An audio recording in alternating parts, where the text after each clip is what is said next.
যেমন আমরা যদি কোরআনুল কারীমের কাছে প্রশ্ন করি, ও কোরআন তোমার ভিতরে কি আছে, কোরআনুল কারীম সঙ্গে সঙ্গে জবাব দিয়ে বলবে, ওয়ালাকাদ দারাবনা লিন-নাসি ফি হাযাল কুরআনি মিন কুল্লি মাসালিন লাআল্লাহুম ইয়াতাযাক্কারুন।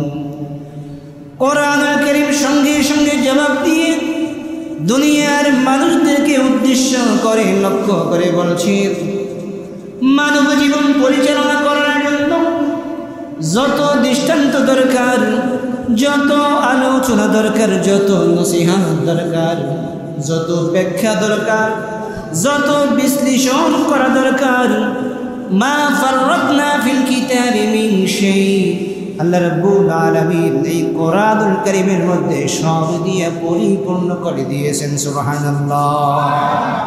তাহলে এই কোরআনুল কারীমের মধ্যে সব আছে নাকি নাই? এই যে কোরআন, যে কোরআন থেকে আমরা কথা শুনছি শুনবো, এই কোরআনুল কারীমের ভেতরে কি সব বিষয় আছে না নাই? আওয়াজে বোঝা যায় কি সব বিষয়? মনে হয় নাই, মনে হয় ঘাটতি আছে। বিষয়টা কি এরকম? কোরআনের মধ্যে সব বিষয় আছে না নাই? আমার বন্ধুগণ, আমরা যদি কোরআনকে প্রশ্ন করি, কোরআন আমরা পিছনে যেই সময়টাকে অতিবাহিত করলাম, যেই সময়টা ছিল জুলুমের সময়, যেই সময়টা ছিল জালিমের সময়, যেই সময়টা ছিল আয়না ঘরের সময়, এই সময়টাকে আমরা অতিবাহিত করলাম। এমন একটা সময়ের মধ্যে বর্তমানে আমরা রয়েছি। এই সময় যদি আমরা তোমার অনুসরণ করি, যদি অনুকরণ করি, তাহলে আমাদের জন্য কি লাভ হবে, কি ফায়দা হবে? আল্লাহ রাব্বুল আলামিন সঙ্গে সঙ্গে কোরআনুল কারীমের মধ্যে বলছেন, ফামান তাবিআ হুদায়া ফালা খাউফুন আলাইহিম ওয়ালা হুম ইয়াহজানুন। রব্বুল আলামিন বলছেন, যারা এই কোরআন মানবে, যারা আমার পক্ষ থেকে নাযিলকৃত এই কিতাবকে মানবে, এই কিতাবের অনুসরণ করবে, অনুকরণ করবে, আল্লাহ রাব্বুল আলামিন বলছেন তাদের জন্য কোনো ভয় নাই, তাদের জন্য কোনো চিন্তা নাই। জোরে পড়েন সুবহানাল্লাহ। একদিক থেকে কি নাই? ভয় নাই। আর অন্য দিক থেকে কোনো চিন্তাও নাই। এই কথা কি আমি বললাম নাকি আল্লাহ বলছেন? আওয়াজ দিয়ে বলেন, এই কথা বলছেন যিনি, তিনি কে? আল্লাহ। আমার বন্ধুগণ, তাহলে প্রথমত বললেন যারা এই কিতাব মানবে, যারা এই কোরআন মানবে, তাদের জন্য কোনো ভয় নাই। এখন যদি প্রশ্ন করা হয়, হুজুর কিসের ভয় নাই? আমার বন্ধুগণ, তাহলে আমরা জবাব পেয়ে যাব, ব্যক্তি জীবনে যদি কোরআনকে আপনি যদি মানতে পারেন, আমি যদি মানতে পারি, আমরা সবাই যদি মানতে পারি, তাহলে সন্ত্রাসের ভয় থাকবে না, চুরি ডাকাতির ভয় থাকবে না, অন্যায় বিচারের ভয় থাকবে না, জালিমের ভয় থাকবে না, জুলমের ভয় থাকবে না। এবং আয়না ঘর নামক যেই শব্দ রয়েছে, যেই ঘর রয়েছে, ওই আয়না ঘরের ভয় কোনো আল্লাহ পাকের বান্দার মনের মধ্যে, অন্তঃকরণের মধ্যে থাকবে না। জোরে বলেন ঠিক কিনা? শর্ত কি? শর্ত হচ্ছে কোরআন মানতে হবে, এই কিতাবের অনুসরণ অনুকরণ করতে হবে। জোরে বলেন ঠিক কিনা? আমার বন্ধু, আমরা যদি একটু পেছনের দিকে তাকাই, যেই সময়টা আমরা অতিবাহিত করলাম, ওই সময়টার মধ্যে জালিমের জুলুম ছিল কি ছিল না? জালিমের জুলুম ছিল কি ছিল না? চুরির ভয় ছিল কি না? ওই সময় চুরি ছিল কি ছিল না? কথা বলছেন না কেন? আমরা যে সময়গুলো অতিবাহিত করছি, ওই সময় চুরি ছিল কি ছিল না? যদি ওই সময় চুরি নাই থাকতো, তাহলে একজন দর্জি রাতারাতি হাজারো কোটি টাকার মালিক হতে পারে না। জোরে বলেন ঠিক কিনা? সালমান এফ রহমানের মতো এই সমস্ত কুলাঙ্গার মিলিয়ন মিলিয়ন ডলারের আমি তো আমার ভাষাই বলবো, এই সময়তে যারা চুরি করছিল এরা হচ্ছে আন্তর্জাতিক মানের চোর। জোরে বলেন ঠিক কিনা? আমার বন্ধুগণ, তাহলে আমরা যদি কোরআন মানতে পারি, তাহলে এই কোরআন যদি আমরা অনুসরণ করতে পারি, নিজের জীবনে এমনকি পার্লামেন্টে যদি আমরা বসাইতে পারি, তাহলে অবশ্যই এই সমাজের মধ্যে আর আন্তর্জাতিকবাদের চোর এবং চুরি কোনোটাই আর জায়গা পাবে না। জোরে বলেন ঠিক কিনা? এরপরে আমরা যদি খেয়াল করি, যদি আমরা লক্ষ্য করি, তাহলে সন্ত্রাসের ভয় থাকবে না। বিগত বছরগুলোতে বর্তমানেও সন্ত্রাস আছে না নাই? শুধু কি সন্ত্রাস ছিল নাকি আন্তর্জাতিক সন্ত্রাস ছিল? আন্তর্জাতিক মানের সন্ত্রাস ছিল। জোরে বলেন ঠিক কিনা? তার কারণ হচ্ছে, কেন বললাম আন্তর্জাতিক মানের সন্ত্রাস? বছরের পর বছর যেই সমস্ত মানুষগুলোর কোনো দোষ ছিল না, ওই সমস্ত মানুষগুলোকে আয়নাগর নামক যেই জায়গা রয়েছে, যেখানে সূর্যের আলো দেখা যাচ্ছে না, রাতের আধার দেখা যাচ্ছে না, সময় দেখা যাচ্ছে না, এমনকি কোন সময় রাত্র হচ্ছে, কোন সময় নামাজের ওয়াক্ত, কোন সময় জুমা, কোন সময় এশা, কোন সময় জহুর, এই অনুধাবন পর্যন্ত ওই মানুষগুলো করতে পারে না। জোরে বলেন ঠিক কিনা? এই জন্যই বলবো, এমনকি সেই আয়নাগর নামক এই ঘরটাকে সামনে রেখে, এই শব্দটাকে সামনে রেখে ও অসংখ্য অগণিত মায়ের কোল খালি করেছেন ওই সমস্ত আন্তর্জাতিক মানের সন্ত্রাসীরা। জোরে বলেন ঠিক কিনা? এই জন্যই আল্লাহ বলছে, বান্দা যদি এই প্রেক্ষাপটে কোরআনকে মানতে পারো, এই কোরআনের যদি অনুকরণ যদি করতে পারো, তাহলে কোনো রকমের ভয় থাকবে না। জোরে বলেন সুবহানাল্লাহ। তাহলে এই কোরআনকে আমরা আমাদের জীবনে, আমাদের বাংলার জমিনের পার্লামেন্টে এই কোরআন বসুক, এই কোরআন প্রতিষ্ঠিত হোক, এটা আমরা চাই কি চাই না? জোরে বলেন চাই কি চাই না?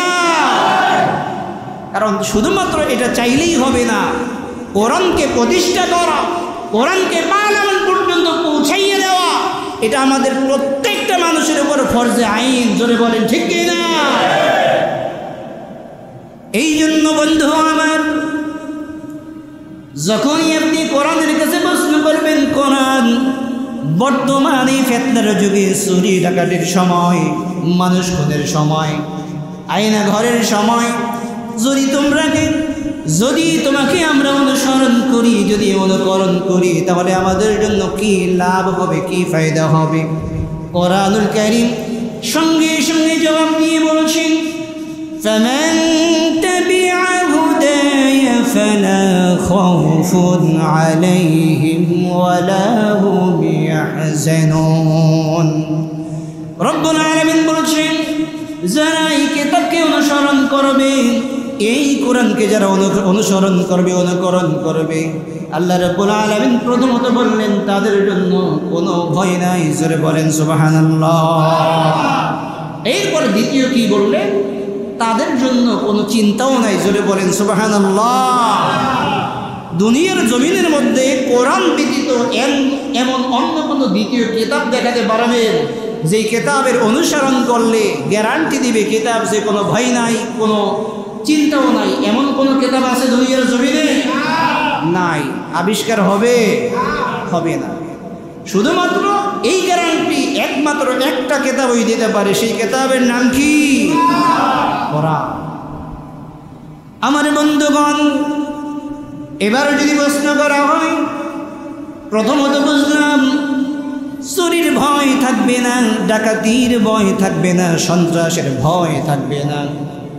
আর দ্বিতীয়ত বলা হলো, কোনো রকমের চিন্তা কোনো আল্লাহ পাকের বান্দার মনের মধ্যে থাকবে না। কিসের চিন্তা?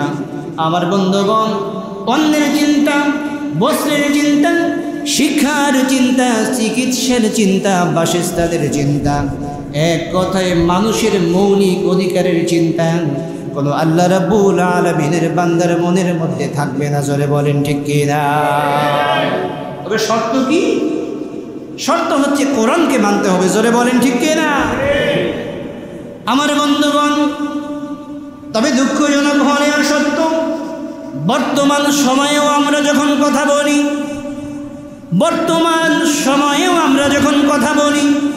এমন কিছু যুবক রয়েছে, এমন কিছু বৃদ্ধ এবং বয়োবৃদ্ধ রয়েছে, আলোচনার পরে সমালোচনাও করে, জোরে বলেন আছে না না? এখন এই বর্তমান সময়েও এমন রয়েছে, আলোচনার পরে আমরা তো কথা বলি কোরআন এবং সুন্নাহর আলোকে, এরপরেও আলোচনার পরে বাহিরে গিয়ে আবার সমালোচনা করে যে এই আলোচনাটা না করলেই তো হতো। এমন আছে না নাই? আপনারা বলছেন এটা, কিন্তু বলি নাই, কিন্তু এমন সমাজে আছে না নাই? এদের জন্য ওই সমস্ত মানুষদেরকে তাদের অবস্থা দেখে, তাদের বর্তমান পরিস্থিতি দেখে আমার বড্ড একটা উদাহরণের কথা মনে পড়ছে। উদাহরণটা উপস্থাপন করবো কিনা আমার বন্ধুগণ? আমি তাদের কথা যখন আমার স্মরণ হয় তখন আমার মাথার মধ্যে একটা উদাহরণ চলে আসে। সেই উদাহরণটা হচ্ছে হাঁসের ডিম যদি মুরগি ফোটায়, আমার বন্ধুগণ ডিম দিল হাঁসে, ডিম পারলো কেনা? হাঁসে। আর এই ডিমটাকে তা দিল মুরগিতে। আপনার হাঁস চিনেন? একটু কথা বলেন, হাঁস চিনেন? মুরগি চিনেন? তাহলে ডিম দিল কিতে? হাঁসে। ডিমে তা দিল কিসে?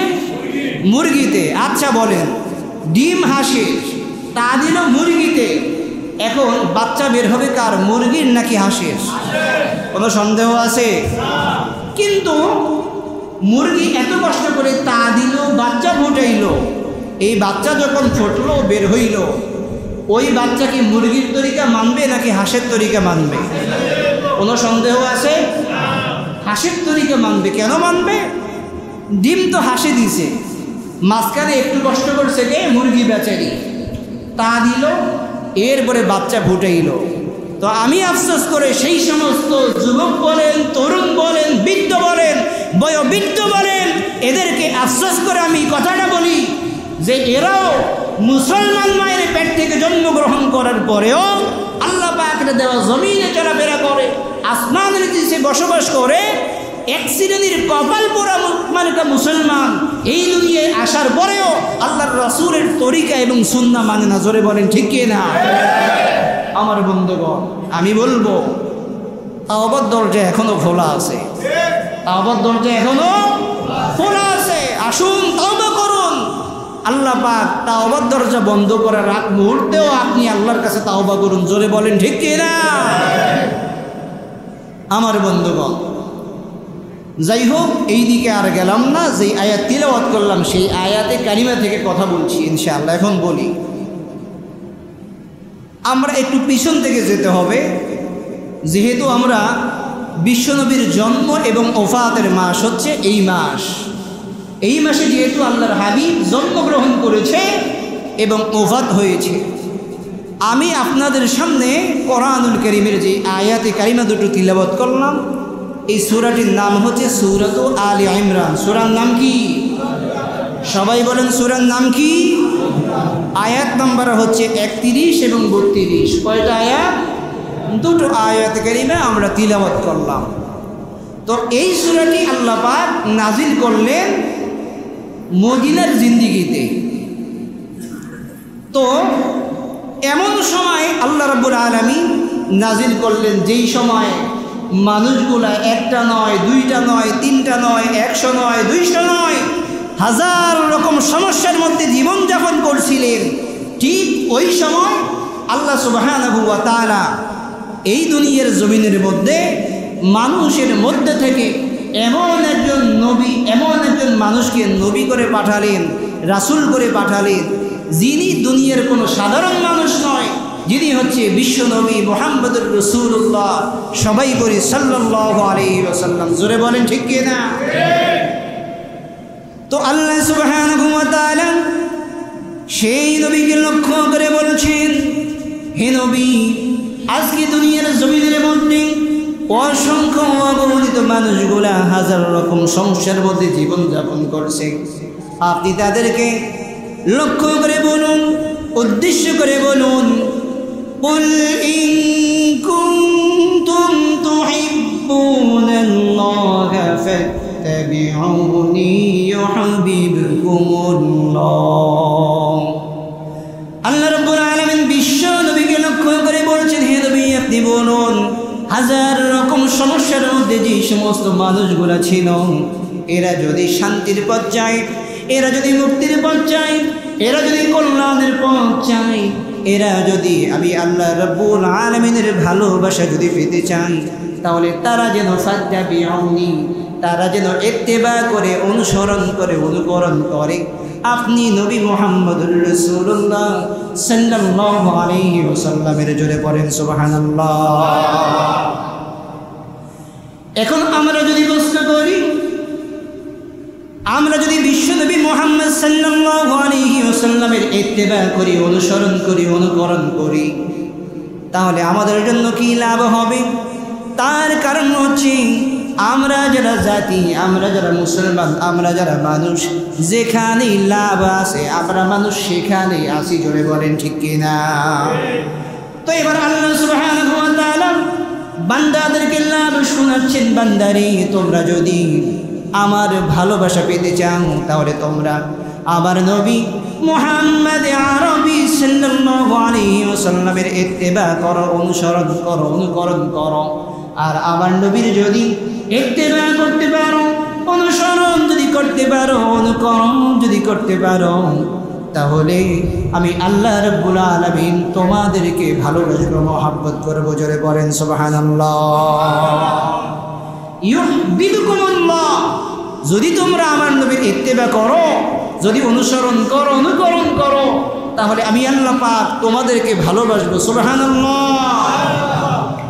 এখানেই শেষ নয়, আমরা যদি আরো জানতে চাই যে আল্লাহ রাব্বুল আলামিন আমাদেরকে ভালোবাসবেন, এখানেই শেষ নেই, এখানেই শেষ নয়। আল্লাহ রাব্বুল আলামিন পক্ষান্তরে পরের শব্দগুলোর মধ্যে বলছেন, কুল ইন কুনতুম তুহিব্বুনাল্লাহ ফাত্তাবিউনি ইউহিব্বুকুমুল্লাহ ওয়া ইয়াগফির লাকুম যুনুবাকুম ওয়াল্লাহু গফুরুর রহিম। রব্বুল আলামিন বললেন, বান্দারে আমি তো তোমাদেরকে ভালোবাসবো, মহব্বত করব, এরপরে ওয়াগফির লাকুম, আমি আল্লাহ রাব্বুল আলামিন দয়া করে তোমাদেরকে মাফ করে দিব, জোরে পড়েন সুবহানাল্লাহ। এবারও যদি প্রশ্ন করি কি মাফ করবে, রব্বুল আলামিন বলছেন, যুনুবাকুম, বান্দারে তোর জীবনে যত গুনাহ রয়েছে রে বান্দা, আমি আল্লাহ রাব্বুল আলামিন তোর জীবনের সমস্ত গুনাহ খাতাগুলো মাফ করে দিব, সুবহানাল্লাহ। তাহলে সেই নবীর ইত্তেবা করা, অনুসরণ করা, অনুকরণ করা দরকার আছে না নাই?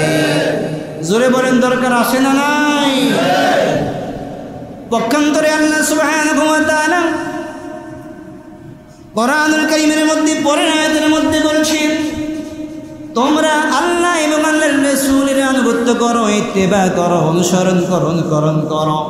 ফাইন তাওয়াল্লাউ ফাইন্নাল্লাহা লা ইউহিব্বুল কাফিরিন, তোমরা যদি আমার নবীর আনুগত্য না করো, আমার যদি আনুগত্য না করো, তোমরা যদি যেখানে কোরআনের আলোচনা হয়, যেখানে হাদিসের কথা বলা হয়, অনুসরণ করা হয়, অনুকরণ করা হয়, ওই জায়গায় যদি তুমি মুখ ফিরিয়ে নাও আর পিঠটাকে কোরআনের দিকে ঘুরিয়ে দাও, তাহলে মনে রেখে দিও, ইন্নাল্লাহা লা ইউহিব্বুল কাফিরিন। রব্বুল আলামিন বলছে, বান্দারে এই গুণ যার মধ্যে থাকবে, মুখ ফিরিয়ে দিবে, পিঠটাকে ঘুরিয়ে দিবে, আল্লাহ রাব্বুল আলামিন তাদেরকে অস্বীকারী, কাফির বলে সম্বোধন করেছেন, জোরে বলেন ঠিক কিনা? আল্লাহ বলছেন, ইউহিব্বুল কাফিরিন, আমি আল্লাহ রাব্বুল আলামিন ওই সমস্ত কাফিরদেরকে, অস্বীকারী যারা, আমি আল্লাহ রাব্বুল আলামিন তাদেরকে ভালোবাসি না, মহব্বত করি না, জোরে বলেন সুবহানাল্লাহ। আমার বন্ধুগণ, এবার আসুন আমরা যদি বিশ্বনবীকে প্রশ্ন করি, ইয়া রাসূলুল্লাহ, ইয়া হাবিবাল্লাহ, আমরা কেন আপনার ইত্তেবা করব, আপনার অনুসরণ করব, অনুকরণ করব? আল্লাহ রাব্বুল আলামিন জবাব দিয়ে বলে দিচ্ছেন, হে নবী আপনি বলুন, তোমরা এই জন্য আমার অনুসরণ করবে, অনুকরণ করবে। রব্বুল আলামিন বলছেন, কুল ইয়া আইয়ুহান নাসু ইন্নী রাসূলুল্লাহি ইলাইকুম জামিআ। আল্লাহ সুবহানাহু ওয়া তাআলা বলছেন, হে নবী আপনি বলুন तमाम পৃথিবীর জন্য আল্লাহ রাব্বুল আলামিন আমাকে রাসূল করে পাঠিয়েছেন। জোরে বলেন সুবহানাল্লাহ। এই জন্য তোমরা আমার ইত্তেবা করবে, অনুসরণ করবে, অনুকরণ করবে। সুবহানাল্লাহ। আমার বন্ধুগণ, আল্লাহ পাক কি বিশ্ব নবীকে শুধুমাত্র নবী রাসূল করেই পাঠাইছে? আমরা গত জুমায় বলছিলাম যে আল্লাহ পাক বিশ্ব নবীকে শুধুমাত্র নবী এবং রাসূল করেই পাঠান নাই, আল্লাহ পাক বিশ্ব নবীকে तमाम পৃথিবীর জন্য রহমত করে পাঠিয়েছেন। জোরে বলেন ঠিক কি না? এখন আমরা যদি বলি ইয়া রাসূলুল্লাহ ইয়া হাবিবাল্লাহ, আল্লাহ রাব্বুল আলামিন আপনাকে নবী করে পাঠালেন, রাসূল করে পাঠালেন। আল্লাহ রাব্বুল আলামিন কিন্তু শুধুমাত্র আমাদের জন্য নবী করে পাঠান নাই, तमाम পৃথিবীর মানুষের জন্য পাঠিয়েছেন। জোরে বলেন ঠিক কি না? যদি প্রশ্ন করা হয় আল্লাহ সুবহানাহু ওয়া তাআলা কেন আপনাকে পাঠিয়েছেন, কেন আপনি দুনিয়ার জমিনের মধ্যে এসেছেন, রব্বুল আলামিন কোরআনুল কারীমের মধ্যে স্পষ্ট ভাষায় উল্লেখ করে বলে দিচ্ছেন, হুয়াল্লাযী আরসালা রাসূলাহু বিল হুদা ওয়া দীনিল হক লিইয়ুযহিরাহু আলাদ দীনি কুল্লিহি ওয়ালাউ কারিহাল মুশরিকুন। তিনি তার রাসূলকে হেদায়েত এবং পরিপূর্ণ দ্বীন নিয়ে পাঠিয়েছেন দুনিয়ার জমিনের মধ্যে, যাতে করে এই পৃথিবীর জমিনের মধ্যে মানুষের তৈরি করা যত মতাদর্শ রয়েছে, মতবাদ রয়েছে, এই মানুষের তৈরি করা মতাদর্শের উপরে যেন আল্লাহর নবী আল্লাহ রাব্বুল আলামিনের দ্বীনকে বিজয় করতে পারে। জোরে বলেন সুবহানাল্লাহ। আমার বন্ধুগণ, তাহলে এই পৃথিবীতে এমনকি এই বাংলাদেশে ৫৬,০০০ বর্গ মাইল এই সোনার বাংলাদেশে মানুষের তৈরি করা মতাদর্শ মতবাদ আসে না নাই? একটু আওয়াজ দিয়ে কথা বলেন, আসে না নাই? কিন্তু মানুষের তৈরি করা মতাদর্শ দিয়ে, মতবাদ দিয়ে পৃথিবীতে স্থায়ীভাবে কোনো সময় শান্তি এসেছিল? আসবে? কিয়ামত পর্যন্ত আসবে? আসবে না। কেন? দার্শনিক বিজ্ঞানীরা যা বলেছেন সব ছিল তাদের মন মস্তিষ্ক প্রসূত, আর আম্বিয়া আলাইহিস সালাতু ওয়াস সালাম যা বলেছেন, পরিকল্পনা দিয়েছেন, সব হচ্ছে আল্লাহ পাকের পক্ষ থেকে দেওয়া। জোরে বলেন ঠিক কি না? পরিকল্পনার ভিত্তিতে আদর্শ সেট করেছেন। মানুষের মধ্য থেকে দুঃখ, দুর্দশা, ক্ষুধা, ভীতি, দরিদ্র সব কিছু দুর্বৃত হয়েছে। মানুষ সুখ পেয়েছিল, মানুষ শান্তি পেয়েছিল, মানুষ সমৃদ্ধ পেয়েছিল। জোরে বলেন ঠিক কি না? তো আমরা কি চাই যে আমাদের ৫৬,০০০ বর্গ মাইল এই সোনার বাংলাদেশে আমরাও এইরকম শান্তিভাবে বসবাস করি? এটা কি আমরা সবাই চাই? সবাই চাইনি। যদি আমরা চাই তাহলে এই কোরআন পার্লামেন্টে পাঠানোর দরকার আছে না নাই? জোরে বলেন, পাঠানোর দরকার আছে না নাই? আমার বন্ধুগণ, এবার আসুন তাহলে আমরা সর্বদিক থেকে, যেহেতু বলছি যে বিশ্বনবীর জীবনী এবং কর্ম নিয়ে কথা বলবো, তাহলে আমরা সর্বদিক থেকে পেয়ে গেলাম আখিরি জাবানের পয়গম্বর আমিনা মায়ের দুলাল মুহাম্মদে আরবি সাল্লাল্লাহু আলাইহি ওয়াসাল্লামকে। কি বলেন ঠিক না? একটু পিছন থেকে বলতে হয়। সেটা হচ্ছে কি, আল্লাহর হাবিব সাল্লাল্লাহু আলাইহি ওয়াসাল্লাম তিনি যখন মায়ের গর্ভে ছিলেন, যখন ৬ মাস, তখন কি হলো? নবী মুহাম্মদ সাল্লাল্লাহু আলাইহি ওয়াসাল্লাম বাবাকে হারালেন। কি বলেন ঠিক কি না? আর বিশ্বনবী শিশু মুহাম্মদ সাল্লাল্লাহু আলাইহি ওয়াসাল্লামের বয়স যখন ৬ বছর, তখন হারালেন কাকে? মাকে। এখানে আরেকটু কথা বলি, সেটা কি? সেটা হচ্ছে, দেখেন আল্লাহর হাবিব সাল্লাল্লাহু আলাইহি ওয়াসাল্লাম যে দুনিয়ার জমিনের মধ্যে আগমন করলেন, নবীজির এই আগমনের বার্তা আমাদের জাতীয় কবির নাম কি একটু বলেন তো? জাতীয় কবির নাম জানেন না? আরো আওয়াজ দিয়ে বলতে হবে, জাতীয় কবির নাম কি? এই জাতীয় কবি কত সুন্দর করে বিশ্বনবীর শানে নাত লিখেছেন। তোরা দেখে যা আমিনা মায়ের কোলে, তোরা দেখে যা আমিনা মায়ের কোলে, মধু পূর্ণিমারি শ্বেতা চাঁদ দোলে, মধু পূর্ণিমারি শ্বেতা চাঁদ দোলে, তোরা দেখে যা আমিনা মায়ের কোলে। জোরে বলেন ঠিক কিনা? আমার বন্ধুগণ, আল্লাহ সুবহানাহু ওয়া তাআলা আমিনা মায়ের কোলে এমন একটা সন্তান দান করলেন, যেই সন্তান আসার পরে আল্লাহ রাব্বুল আলামিন দুনিয়া থেকে আধার আস্তে আস্তে করে দূরীভূত করে দিলেন। জোরে বলেন ঠিক কিনা? কিন্তু বন্ধু আমার, দুঃখজনক হলেও সত্য, আরেকটা কথা না বললেই নয়, আমাদের দেশের জাতীয় কবি যিনি, তার নাম আমরা রেখেছি কি? জোরে বলেন কি? আমাদের জাতীয় কবির নাম কি? কাজী নজরুল ইসলাম। কিন্তু এই জন্যই বললাম যে দুঃখজনক হলেও সত্য, জাতীয় কবি হয়েছে কাজী নজরুল ইসলাম, আর আমরা গোলামি করি রবীন্দ্রনাথ ঠাকুরের। জোরে বলেন ঠিক কিনা? আর জোরে বলেন ঠিক কিনা? তাহলে জাতীয় কবি হচ্ছে একজন, গোলামি করে আরেকজনের। কেন আমার বন্ধুগণ? এরপরে দেখেন, নাম লিখেছি কাজী নজরুল ইসলাম, আর জাতীয় সঙ্গীত বানাইছি কার? জোরে বলেন, জাতীয় সঙ্গীত বানাইছি কার? তাহলে আমাদের উচিত ছিল কি? জাতীয় কবি যিনি, সঙ্গীত কি তার ছিল? দরকার ছিল না? তার কি সঙ্গীত ছিল না? সঙ্গীত ছিল। এবার আসুন, কেন এই যে জাতীয় কবি নাম দিলাম, তার অনুসরণ না করে, তারটা ব্যবহার না করে অন্যদেরটা অনুসরণ করছি, অন্যজনেরটা কি করছি? আমরা ব্যবহার করছি। এর কারণ কি? এর কারণ হচ্ছে জাতীয় কবির প্রত্যেকটা কবিতার মধ্যে শাহাদাতের তামান্না আছে। জোরে বলেন ঠিক কিনা? আর জোরে বলেন ঠিক কিনা? জাতীয় কবির প্রত্যেকটা কবিতার মধ্যে সুন্দর সুন্দর শব্দ ব্যবহার হয়েছে। কি?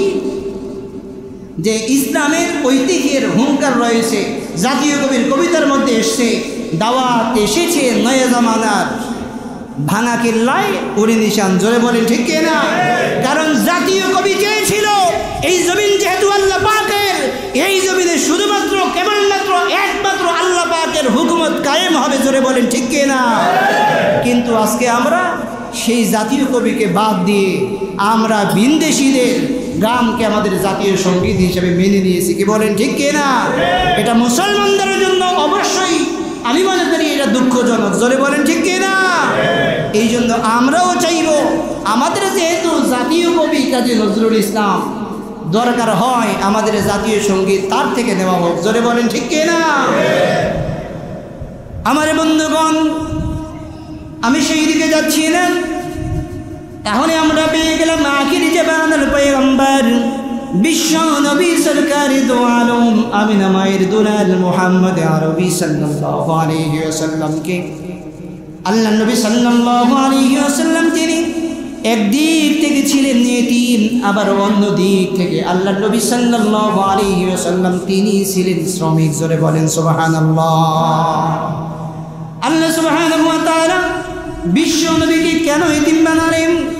এই জন্যই বানালেন, এক কথায় উত্তর দিচ্ছি, যাতে করে এই দুনিয়ার জমিনের মধ্যে যত এতিম থাকবে, যত এতিম আসবে, কেমন পর্যন্ত যত এতিম আসবে, কোনো এতিমের দুঃখ কষ্ট বুঝতে যেন আল্লাহ নবী সাল্লাল্লাহু আলাইহি ওয়াসাল্লামের অসুবিধা না হয়। জোরে বলেন ঠিক কিনা? তাহলে আল্লাহ নবী একদিক থেকে এতিম, অন্য দিক থেকে শ্রমিক। শ্রমিক সম্পর্কে আল্লাহর নবী সাল্লাল্লাহু আলাইহি ওয়াসাল্লাম কি বললেন? লক্ষ্য করে শুনুন, হাদিস শরীফের মধ্যে এসেছে আল্লাহর নবী সাল্লাল্লাহু আলাইহি ওয়াসাল্লাম বললেন, শ্রমিক যারা কাজ করে বিভিন্ন ফ্যাক্টরিতে, বিভিন্ন জায়গায়, এদের গায়ের ঘাম শুকানোর পূর্বে এদের পাওনাগুলো তোমরা বুঝিয়ে দাও। জোরে বলেন সুবহানাল্লাহ। আল্লাহ রাব্বুল আলামিন এই জন্য বিশ্ব নবী মুহাম্মদুর রাসূলুল্লাহ সাল্লাল্লাহু আলাইহি ওয়াসাল্লামকে শ্রমিক বানিয়েছেন। বিশ্ব নবী এই জন্যই কাজ করেছেন। জোরে বলেন ঠিক কিনা? তাহলে দেখুন, শ্রমিক যারা, আল্লাহর নবী যদি শ্রমিক না হতো তাহলে শ্রমিকদের এই কষ্ট, এই অসুবিধা, এগুলো আল্লাহর রাসূল বুঝতেন না। দেখেন এই যে যারা শ্রমিক ভাইয়েরা রয়েছে, এরা মাসের পর মাস কষ্ট করে যাচ্ছে, কিন্তু সঠিক সময় এরা মজুরি পাচ্ছে না। জোরে বলেন ঠিক কিনা? 1 মাস চলে যায়, 2 মাস চলে যায়, 3 মাস চলে যায়, এরপরেও শ্রমিকরা এদের ন্যায্য পাওনাগুলো বুঝে পাচ্ছে না। আল্লাহ নবী সাল্লাল্লাহু আলাইহি ওয়াসাল্লাম বলছে, বান্দা, এরে আমার উম্মত, শ্রমিকের গায়ের ঘাম শুকানোর আগে নির্ধারিত সময়ের মধ্যে তুমি তার পাওনাগুলো মিটিয়ে দাও। সুবহানাল্লাহ। তাহলে আমরা কেমন নবী পেয়েছি? তাহলে একদিক থেকে এটি, অন্য দিক থেকে শ্রমিক, আবার যৌবনে যখন বিশ্ব নবী, তখন তিনি হচ্ছেন ব্যবসায়ী। জোরে বলেন সুবহানাল্লাহ। কারণ ব্যবসায়ী যদি না হতেন, ব্যবসা সংক্রান্ত বিষয়ে আল্লাহ নবী কি জানতেন? জোরে বলেন জানতেন। এই জন্য ব্যবসায়ীদের সম্পর্কে আল্লাহ নবীর কথা আছে না নাই? আবার আল্লাহ নবী সাল্লাল্লাহু আলাইহি ওয়াসাল্লাম তিনি ছিলেন বীর পুরুষ। কি পুরুষ ছিলেন? কাপুরুষ না বিপুরুষ? বীর পুরুষ ছিলেন। কারণ কাপুরুষ যারা, এরা তো সত্য ন্যায়ের কথা মাথা উঁচু করে জালিমের সামনে বলতে সাহস পায় না। জোরে বলেন ঠিক কিনা? এই জন্য সেখান থেকে আমাদেরকে শিক্ষা গ্রহণ করতে হবে। কোরআন এবং সুন্নাহর কথা আমরা যখন বলবো, সত্য এবং ন্যায়ের কথা আমরা যখন বলবো, গলা উঁচু করে উচ্চ কণ্ঠে আমরা বলবো ইনশাআল্লাহ। এই মতের পক্ষে রাজি আছেন আপনারা? কারা কারা রাজি আছেন? দু হাত ধরে আল্লাহকে দেখাই। লিল্লাহি তাকবীর। আল্লাহ কবুল করুন, সবাই বলি আমিন। তাহলে বন্ধু আমার, বিশ্বনবী সাল্লাল্লাহু আলাইহি ওয়াসাল্লাম একদিক থেকে তিনি ব্যবসায়ী, আবার অন্য দিক থেকে তিনি হচ্ছেন বীর পুরুষ। আমার বন্ধুগণ, আবার একদিক থেকে বিশ্বনবী সাল্লাল্লাহু আলাইহি ওয়াসাল্লাম তিনি হচ্ছে রাষ্ট্রের প্রেসিডেন্ট, মহানায়ক। জোরে বলেন ঠিক কিনা? আমার বন্ধুগণ, কেন রাষ্ট্রের প্রেসিডেন্ট হলেন? এই জন্যই হলেন যাতে করে দুনিয়ার কোনো রাষ্ট্রপতি বলতে না পারে যে রাষ্ট্র চালানোর ব্যাপারে আল্লাহর নবী সাল্লাল্লাহু আলাইহি ওয়াসাল্লাম বুঝেন না, জানেন না। এই জন্য আল্লাহ রাব্বুল আলামিন একে রাষ্ট্রপ্রধান নির্বাচিত করেছেন। জোরে বলেন ঠিক কিনা? আমার বন্ধুগণ, তাহলে এই মানুষটাকে জন্ম থেকে শুরু করে রাষ্ট্রপতি পর্যন্ত এই মানুষটাকে আল্লাহ রাব্বুল আলামিন সর্বদিক থেকে যোগ্যতা, পরিপূর্ণতা দান করে দিয়ে বলছে, আদর করে ডেকে বলছেন, ইয়া রাসূলুল্লাহ, ইয়া হাবিবাল্লাহ, আমি আল্লাহ রাব্বুল আলামিন এমন কোন দিক বাকি রাখি নাই যেই দিকে আমি আল্লাহ রাব্বুল আলামিন আপনাকে পূর্ণতা দান করি নাই। জোরে বলেন সুবহানাল্লাহ। রব্বুল আলামিন আদর করে ডেকে বলছেন, ইয়া রাসূলুল্লাহ, ইয়া হাবিবাল্লাহ, এই পরীক্ষার মহান দুর্যোগ সময়ে বিশ্বাস্ততার সাথে আপনি উত্তীর্ণ হওয়ার কারণে আকাশের নিচে জমিনের উপরে আমি আল্লাহ রাব্বুল আলামিন আপনাকে সর্বশ্রেষ্ঠ নবী করার সিদ্ধান্ত নিয়েছি। জোরে বলেন সুবহানাল্লাহ। আল্লাহ রাব্বুল আলামিন বিশ্ব নবী মুহাম্মদ আরবি সাল্লাল্লাহু আলাইহি ওয়াসাল্লামকে নবী বানালেন, রাসূল বানালেন। এরপরে নিজ জবান দিয়ে ঘোষণা করলেন, কুল ইন কুনতুম তুহিব্বুনাল্লাহ ফাত্তাবিউনি ইউহিব্বুকুমুল্লাহ ওয়া ইয়াগফির লাকুম যুনুবাকুম ওয়াল্লাহু গফুরুর রহিম। আল্লাহ রাব্বুল আলামিন বলছেন, হে নবী, আপনি বলুন, হতাশাগ্রস্ত যে জাতি রয়েছে, হতাশাগ্রস্ত এই সমস্ত মানুষগুলা রয়েছে, আপনি এদেরকে লক্ষ্য করে বলুন, তোমরা যদি শান্তির পথ পেতে চাও, তোমরা যদি মুক্তির পথ যদি পেতে চাও, তোমরা যদি কল্যাণের পথ পেতে চাও, তোমরা যদি জাহেলিয়া থেকে তোমরা যদি বাঁচতে চাও, তোমরা যদি আয়না ঘর নামক যে ঘর রয়েছে এই ঘর থেকে যদি তোমরা বাঁচতে চাও, তাহলে তোমরা ফাত্তাবিউনি, ইত্তিবা করো, অনুসরণ করো, অনুকরণ করো বিশ্বনবী মুহাম্মদুর রাসূলুল্লাহ সাল্লাল্লাহু আলাইহি ওয়াসাল্লামের। জোরে বলেন সুবহানাল্লাহ। আল্লাহ রাব্বুল আলামিন বললেন, বান্দারে, যদি আমার নবীর ইত্তিবা করতে পারো, অনুসরণ অনুকরণ যদি করতে পারো, আমি আল্লাহ রাব্বুল আলামিন তোমাদেরকে মোহাব্বত করব, ভালোবাসবো। জোরে বলেন সুবহানাল্লাহ। আমার বন্ধুগণ, তাহলে আমরা আল্লাহ রাব্বুল আলামিনের ভালোবাসা চাই কি চাই না? আল্লাহ পাকের ভালোবাসা আমরা চাই। আল্লাহ পাকের ভালোবাসা পেতে হলে ইত্তেবা করতে হবে কার? বিশ্বনবী সাল্লাল্লাহু আলাইহি ওয়াসাল্লামের। জোরে বলেন ঠিক কি না? আমার বন্ধুগণ, এবার আসুন, বিশ্ব নবীকে যে ভালোবাসতে হবে, ইত্তেবা করতে হবে, অনুসরণ করতে হবে, অনুকরণ করতে হবে। এই ভালোবাসার দৃষ্টান্ত দিয়েছেন কারা? এই ভালোবাসার দৃষ্টান্ত দিয়েছেন সাহাবায়ে কেরাম রিদওয়ানুল্লাহি তাআলা আলাইহিম আজমাইন। জোরে বলেন ঠিক কি না? এই ভালোবাসার দৃষ্টান্ত উপস্থাপন করেছেন আল্লাহর নবী মুহাম্মদুর রাসূলুল্লাহ সাল্লাল্লাহু আলাইহি ওয়াসাল্লামের সহধর্মিণী যারা ছিলেন তারা। আমার বন্ধুগণ, আল্লাহর নবী সাল্লাল্লাহু আলাইহি ওয়াসাল্লাম যখন নবুয়ত পান নাই, নবী হন নাই, রাসূল হন নাই, যখন হেরা পর্বতের গুহার মধ্যে ধ্যানমগ্ন, একদিন নয়, 2 দিন নয়, 3 দিন নয়, 15টা বছর পর্যন্ত যখন সত্য সন্ধান করার জন্য ধ্যানমগ্ন।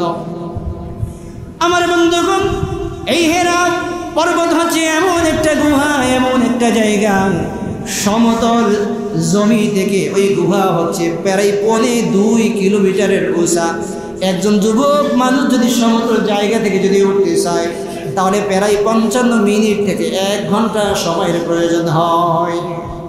যারা সৌদি আরব ছিলেন, যারা হজ উমরা করেছেন, যারা সেখানে গিয়েছেন, তারা দেখেছে আগে তো এই রকমের সিঁড়ি ছিল না, থাক ছিল না, কিন্তু ওই সময় বিশ্বনবী মুহাম্মদ সাল্লাল্লাহু আলাইহি ওয়াসাল্লামের জন্য মা খাদিজাতুল কুবরা রাদিয়াল্লাহু তাআলা আনহার ভালোবাসা কেমন ছিল লক্ষ্য করুন।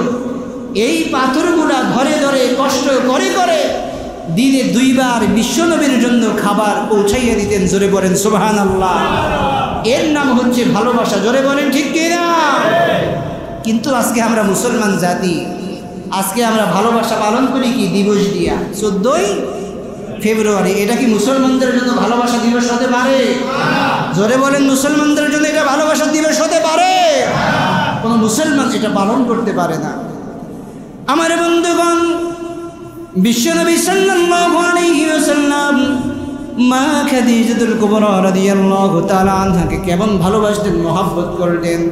আল্লাহ নবী সাল্লাল্লাহু আলাইহি ওয়াসাল্লাম যখন দাওয়াতি কাজ শেষ করে যখন বাসায় ফিরতেন, মা খাদিজাতুল কুবরা রাদিয়াল্লাহু তাআলা আনহা তিনি যখন বিশ্বনবীর সামনে যখন খাবার দিতেন, খাবারটাকে আল্লাহ নবী হাতের মধ্যে নিতেন। হাতের মধ্যে খাবারটাকে উঠিয়ে সর্বপ্রথম বিশ্বনবী মুহাম্মদুর রাসূলুল্লাহ সাল্লাল্লাহু আলাইহি ওয়াসাল্লাম মুখের মধ্যে না নিয়ে মা খাদিজাতুল কুবরা রাদিয়াল্লাহু তাআলা আনহার মুখের মধ্যে খাবারটা তুলে দিতেন। জোরে বলেন সুবহানাল্লাহ। এর নাম হচ্ছে ভালোবাসা। জোরে বলেন ঠিক কি না? আমার বন্ধুগণ, আজকে যদি এই পৃথিবীর নিজাম অনুযায়ী আপনি যদি লক্ষ্য করে দেখবেন, যদি কোনো স্বামী ঘরে গিয়ে যদি বলে স্ত্রী রে, আমি তো পিশাব হয়েছি, আমি তো মুরব্বী হয়েছি, তুমি আমার কাছে বায়াত গ্রহণ করো, মুরিদ হও। আমার মনে হয় প্রত্যেকটা স্ত্রী বলবে, স্বামী গো, তুমি যে কয় নাম্বারের ভণ্ড, আমি যে তোমার স্ত্রী, আমি সারা দুনিয়ার কোনো মানুষ জানে না। জোরে বলেন ঠিক কি না? তার কারণ কি? তার কারণ হচ্ছে আজকে স্বামী যারা স্ত্রীদেরকে এমন মহব্বত করে, এমন ভালোবাসে, সবার কথা বলছি না, কিন্তু অধিকাংশ এর মধ্যে পড়ে যায়। স্ত্রীদেরকে এত ভালোবাসে, মহব্বত করে, যৌতুকের জন্য শুধু মারে আর মারে। জোরে বলেন ঠিক কি না? আচ্ছা বলেন তো, যৌতুক কি হালাল না হারাম? শুকরের গোস্ত তো হালাল, কি বলেন? শুকরের গোস্ত কি হারাম? কুকুরের গোস্ত, মানুষের গোস্ত, এগুলা যেমন হারাম, যৌতুক নেওয়া এই রকমের হারাম। জোরে বলেন ঠিক কি না? আমার বন্ধুগণ, হাদিস শরীফের মধ্যে পাওয়া যায় কিয়ামতের দিন আল্লাহ পাক 3 ব্যক্তির কাছ থেকে সাক্ষ্য নেবেন। কয় ব্যক্তির কাছ থেকে? 3 ব্যক্তির কাছ থেকে। এর মধ্যে স্ত্রীকে প্রশ্ন করা হবে, স্ত্রী মানে আল্লাহর বান্দিকে প্রশ্ন করা হবে যে তোমার স্বামী কেমন ছিল। স্ত্রী যদি স্বামীর জন্য সার্টিফিকেট ভালো দেয় তাহলে তো আলহামদুলিল্লাহ। আবার সন্তানদেরকে প্রশ্ন করা হবে তোমার বাবা কেমন ছিল। সন্তানরা যদি সার্টিফিকেট ভালো দেয়, সন্তান সার্টিফিকেট তখনই দিবে যখন আপনি এই সন্তানকে দুনিয়ায় কোরআনের শিক্ষায় শিক্ষিত করবেন, ইসলামের শিক্ষায় শিক্ষিত করবেন। জোরে বলেন ঠিক কি না? সন্তান যদি সার্টিফিকেট দেয়, সাক্ষ্য দেয় যে আমার বাবা ভালো ছিল, তাহলে আলহামদুলিল্লাহ। 3য় নম্বরে কর্মচারী যারা, শ্রমিক যারা, এদের কাছে প্রশ্ন করা হবে তোমার মালিক কেমন ছিল। কারণ এই যে বর্তমানে যারা শ্রমিক ভাইরা মাসের পর মাস কষ্ট করছে কিন্তু তারা স্যালারি পাচ্ছে না, এরা কি কিয়ামতের ময়দানে এদের যারা মালিকের বিরুদ্ধে কি সত্য সাক্ষ্য দিবে না? বেতন দেয় নাই, শ্রম দিছে ঠিকই, মজুরি দেয় নাই, পাওনা মিটাইয়ে দেয় নাই, এই সমস্ত শ্রমিক ভাইয়েরা কিয়ামতের দিন আল্লাহ পাকের আদালতে ওই সমস্ত মালিকের বিরুদ্ধে সাক্ষ্য দিবে। জোরে বলেন ঠিক কি না? এই জন্য এই বিষয়গুলো আমাদের মাথায় রাখা দরকার আছে না নাই? তাহলে বিশ্বনবী সাল্লাল্লাহু আলাইহি ওয়াসাল্লামের শুধুমাত্র জীবনী এবং কর্ম নিয়ে আলোচনা শুনলেই চলবে না, বাস্তব জীবনে আমল করা দরকার আছে না নাই? জোরে বলেন আমল করা দরকার আছে না নাই? আল্লাহ পাক আমাদেরকে বিশ্বনবী জীবনী এবং কর্ম বাস্তব জীবনে সর্বপ্রথম আমাকে আমল করার তৌফিক দান করুন, আমিন। পক্ষান্তরে আপনারা যারা শ্রবণ করলেন, শুনলেন, আল্লাহ পাক আপনাদেরকেও আমল করার তৌফিক দান করুন, সবাই বলি আমিন।